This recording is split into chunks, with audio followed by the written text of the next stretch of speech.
So here we can see the steel stud. In 2007, I got a patent, put two steel studs together, connect them back to back, two 2x4s is a 4x4. Nobody builds with 4x4s. It's too strong. Well, not if you're looking for the kind of resistance we're looking for. So every time two panels or two shapes connect, can you pass me the little plastic TN90 right there on the table? Thank you. Every time two shapes connect, we have this stud that slides down, locking the two shapes together. Obviously, it's a little plastic model, and I had too much caffeine, so I'm shaking. So that's what's going on here.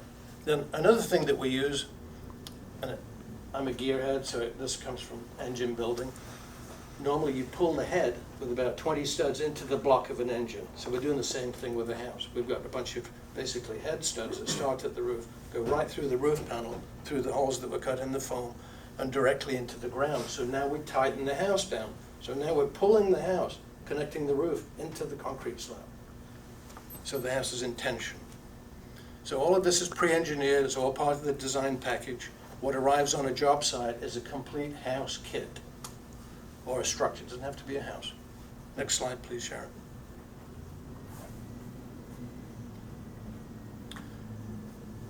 Electrical and plumbing have been pre-cut into the panel with vertical electrical chasers next on both sides of every stud, which means I can put an outlet anywhere on a wall within a few inches of another one, anywhere.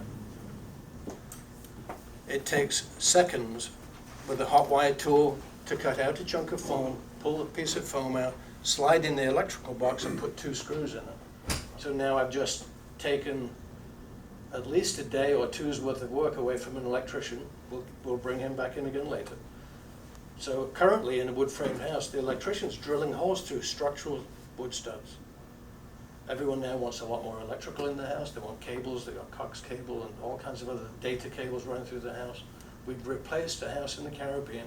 The roof didn't come off. The whole house broke down low where all the structural wood studs have been drilled through.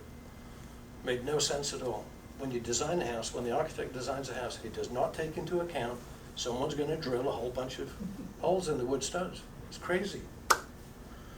So this takes seconds, literally, it's about a minute to cut it out, put the box in, put two screws in, move over to the next one.